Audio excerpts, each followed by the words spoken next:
በነገሮች ላይ በመነሳራቸው ስራዎች ላይ ምን ብንጠቀም ነው ምን አይነት ወዮችን ብንጠቀም ነው ማስተዋስ የምንችለው ወይም ደግሞ ትኩረት ለነገሮች ለምንሰራቸው ኤክሰርሳይሶች ትኩረት አድርገን እንድንሰራ የሚያደርገን መፍትሄ ምንድነው? ብዙዎቻችን ዲስትራክሽኖች ይበዙብናል። በመነሳራባቸው ስራዎች ኦፖርቹኒቲዎች ብዙ አይነት ዲስትራክሽን እየገባ አይምሮአችን በብዙ ሐሳቦች እየተዋጠ ሐሳባችን በትንትን ይወጣል። ስለዚህ እንዴት አድርገን ነው አመርቂ የሆነ ውጤት ወይም ደግሞ ምን አይነት ፎከሲንግ ቢኖረን ነው ምን አይነት እይታ ብንጠቀም ነው ውጤታማ ልንሆን የምንችለው የሚሉትን ጠቅለል አድርጌ 6 መፍትሄዎችን አስቀምጬላችኋል። ስለዚህ እነዚህ 6 መፍትሄዎችን ከተጠቀማችሁበት በጣም አሪፍ የሆነ ቤኔፊት ታገኙበታላችሁ። ስለዚህ አንደኛ ላይ ልናደርግ የሚገባው ምንድነው? ሴት ኤ ክሊር ጎል ማስቀመጥ ይኖርብናል። ጎላችን ምን መሆን አለበት? ግልጽ የሆነ ነገር ማድረግ አለብን። ግብህን ግልጽ ማድረግ ይኖርብሃል። ግብህ ምንድን ነው? የዛን የምትሰራው ዓላማ ግብህ ምን ቢሆን ነው? ግብህን ቁጭ ማድረግ አለበት። what you want to do ምንድን ነው? ምን ማድረግ እንደምትፈልግ በግልጽ አድርገህ ማስቀመጥ ይኖርብሃል። በግልጽ አድርገህ ያስቀመጥከው ውጤታማ ያደርግሃል። write it down one sentence በአንድ ሐሳብ ምን ማድረግ አለብህ? መጻፍ አለብህ። በአንድ ሐሳብ ቁጭ አድርገህ ጻፈው። ግብህን ግልጽ አድርገው፣ ክሊር አድርገው። ያን ጊዜ ውጤታማ የማትሆንበት ምንም አይነት መንገድ አይኖር። ስለዚህ ሴት ክሊር የሆነ ጎል ማስቀመጥ ይኖርብናል። ግብህ ምንድን ነው? ስለዚህ ግብህን መጻፍ ከቻልክ ማስቀመጥ ከቻልክ የምትሄድበትን ዓላማ ወክ ማለት ነው። ስለዚህ ሴት ኤ ክሊር ጎል ማድረግ ይኖርብሃል። ሌላው ደግሞ ሁለተኛ ላይ ምንድነው? ስሞል ስቴፕስ ነው። ስሞል ስቴፕስ ማለት ከአጭር ከሆነ ነገር መጀመር፣ ልማዳችንን ማስተካከል ይኖርብናል። በትልቅ ነገር ከመጀመር ይልቅ በትንሽ ነገር። አንድ መጽሐፍ አንባቢ መሆን የሚፈልግ ሰው፣ አንድ ደራሲ መሆን የሚፈልግ ሰው አንድ ሙሉ መጽሐፍን በአንድ ደቂቃ፣ በአንድ ሰዓት፣ በአንድ ቀን ሊያነብ አይችልም። ስለዚህ በትንሽ ሀቢት ከአንድ ሉክ ወደ 2 ሉክ ወደ 5 ሉክ ወደ 10 ሉክ እያለ መጽሐፉን ማንበብ በጥሩ በሆነ ነገር ኮንሴፕቹዋሊ ነገር ተረድቶት ገብቶት ማንበብ ይችላል። ስለዚህ ነገሮችን ስንጀምር ከትንሽ ነገሮች ብንነሳ ሞር ፕሮዳክቲቭ መሆን እንችላለን። ስለዚህ ከትንሽ ነገር እንነሳ። ሶስተኛ ሪሙቭ ዲስትራክሽን ነው። የሚረብሹንን ወይም ደግሞ ትኩረታችንን የሚቀንሱብንን ሐሳቦች ምን ማድረግ አለብን? ማስወገድ አለብን። ከምናስወግድባቸው አንደኛው መንገድ ምንድነው? አንደኛ ሊረብሽን የሚችለው ስልካችን ነው። ፑት አዌይ ዩር ፎን፣ ስልካችንን ማስወገድ አለብን። ኤኒቲንግ ታይም፣ በማንኛውም ታይም ሊሆን ይችላል። ቴክስ ዩር አቴንሽናችንን ሊሰርቀን ይችላል። ትኩረታችንን የሚያበላሹ ነገሮች በኤኒ ታይም የሆኑ ነገሮች ካሉ እነዛ ነገሮች አቮይድ ማድረግ ይኖርብናል። ስለዚህ ነገሮችን ማስወገድ፣ ዲስትራክሽናችንን ትኩረታችንን የሚቀንሱብን፣ ትኩረታችንን ወደ ሌላ ነገር የሚሰበስቡብን ነገሮች ካሉ አጠገባችን ያሉትን ማቴሪያሎች አቮይድ ማድረግ ያስፈልጋል። ዘን ትኩረታችንን መሰብሰብ እንችላለን። ኮንሰንትሬሽናችንን አቴንሽናችንን ወደ የምንሰራው ስራ አምጥተን መሰብሰብ መስራት እንችላለን ማለት ነው።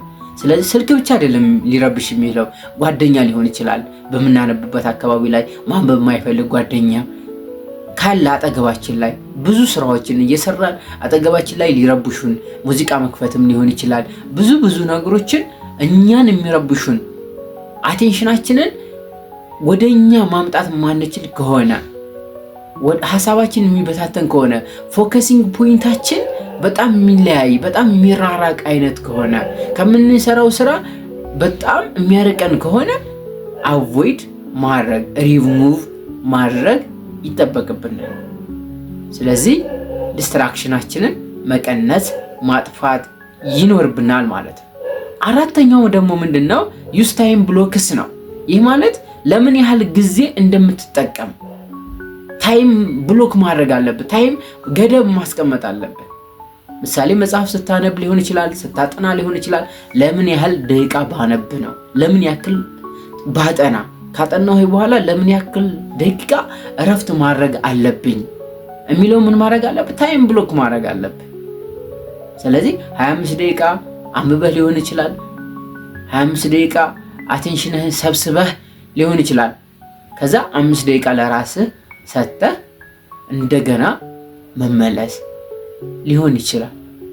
ስለዚህ ለምን ያክል ጊዜ እንደምትጠቀም ከዛ ሰዓትን ደግሞ ማስቀመጥ ይኖርባል። ለምን ያክል ሰዓት ነው እዚህ ሰዓት ላይ እዚህ ስራ ላይ የምቆየው? ምሳሌ አንድ ተማሪ ከትምህርት ቤት መጣ።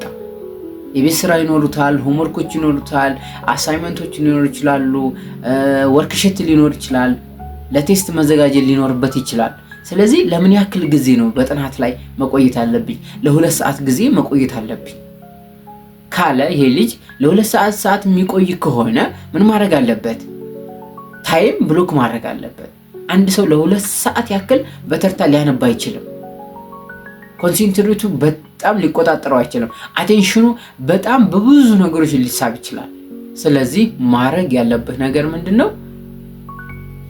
ታይም ብሎክ አስቀምጠህ 2 ሰዓቱን ለ4 ሊሆን ይችላል፣ ለ3 ሊሆን ይችላል፣ ለ45 ደቂቃ እያደረክ ልከፋፈለው ትችላለህ፣ ለ30 እያደረክ ልከፋፈለው ትችላለህ። ስለዚህ እንደዚህ አድርገህ ታይም ብሎክ አድርገህ ማስቀመጥ ከቻልክ ምንም አይነት የሚያግድህ ያንን አቴንሽንህን መሰብሰብ ፎከስ የምታደርግበትን ነገር ማታሻሽልበት ማታዳብርበት ምንም አይነት ምክንያት አይኖርም ማለት ነው። ሌላ ምንድነው? 5ኛ ዶንት ቲንግስ አት ኤ ታይም። ምንድነው? አንድ ነገር ብቻ በአንድ ጊዜ ማድረግ። ማትስን እዚህ ታስቀምጣለህ፣ እንግሊዘኛውን በዚህ ታስቀምጣለህ፣ ባዮሎጂውን በዚህ ታስቀምጣለህ። እንዴት ይሆናል? ጀነራል ሳይንስ በዚህ ይቀመጣል፣ አማርኛ በዚህ ይቀመጣል፣ ሂሳብና ሌላ ምንድነው ማትማቲክስ ይቀመጣል አይደል? ስለዚህ ዲስትራክሽኖች በጣም መብዛት ይጀምራሉ ማለት ነው። ስለዚህ ዲስትራክሽናችንን የሚቀንስልን ምንድነው? በአንድ ጊዜ አንድ መጽሐፍን አንድ ትምህርት ነው ልናነብ የምንችለው። ስለዚህ do one things at a time። አንድ ነገርን ብቻ በአንድ ነገር ላይ በአንድ ድርጊት ላይ አንድ ነገር ማድረግ። ያንን ነገር ስንጨርስ ወደዛ ተግባር መሄድ እንችላለን። ስለዚህ አንድ ነገር ብቻ ማድረግ በአንድ ጊዜ ይኖራል እና መልቲታስኪ ካለ ምንድነው? ሚስቴኮች ይኖራሉ። በጣም ብዙ ነገሮች የምናደርግ ከሆነ በአንድ አካባቢ ላይ በአንድ ታይም በቃ ዘሴም ታይም ላይ የሆነ ነገር የምናደርግ ከሆነ ስህተቶች ይበዛሉ ማለት ነው። ፎከስ ኦን ዋን ታስክ። ስለዚህ ማን ጋ ነው ፎከስ ማድረግ ያለበት? አንዱ ጋ ነው ፎከስ ልታደርግ የሚገባው። ያን ጊዜ ነው በአንድ ጊዜ ብዙ ነገርን ማድረግ ምንን ያመጣል? ብዙ ስህተቶችን እንድንሰራ ያደርገናል። ማድረግ ያለብን ነገር አንዱን ጨርስ፣ ከዛ በኋላ ወደ ሌላው፣ ወደ ቀጣዩ፣ ወደ 3ኛው፣ ወደ 4ኛው እያረክ መሄድ ትችላለህ። ኮንቲኒው መቀጠል ትችላለህ። 6ኛው ሪቪው ኤንድ ሪዋርድ ነው። ሪቪው ኤንድ ሪዋርድ ማለት እንደገና ማየትና ራስን መሸለም ነው። ለምን ያክል ጊዜ ቼክ ዩር ፕሮግረስ፣ ለውጥህን ማየት፣ ለውጥህን መከታተል። ምንድነው ደግሞ ራስህን ምንድነው ሪዋርድ ዩርሰልፍ፣ ራስህን መሸለም፣ ራስህን ማበረታታት። ጎበዝ እንደሆንክ ለዚህ አይነት ሰዓት ያክል አንብቤያለሁ፣ ይህን ያክል ተረድቻለሁ፣ በዚህ በመረዳቴ ምን አገኘሁኝ። ራስህን መሸለም፣ ጎበዝ ኤጀንትልማን ማለት አለብህ። ራስህን ማበረታታት አለብህ። ስለዚህ ራስህን መሸለም ይኖርብሃል። ራስህን አበረታታ፣ ራስህን ሸልም፣ ራስህን አነቃቃ፣ ራስህን ሞቲቬት ማድረግ ይኖርብሃል። ምንም አይነት ስራ ላይ ሆን ፎከስ የምታጣ ሰው አትሆን። ስለዚህ እንደሰማ ሳይሆን ሰምቶ እንደሚተገብሩት ማድረግ ይኖርብሃል። ቪዲዮውን ከተመቸ ላይክ እያደረግ ሼር እያደረግ ሰብስክራይብ እያደረግ ቤተሰብ ሁን። በጣም አድርጌ አመሰግናለሁ።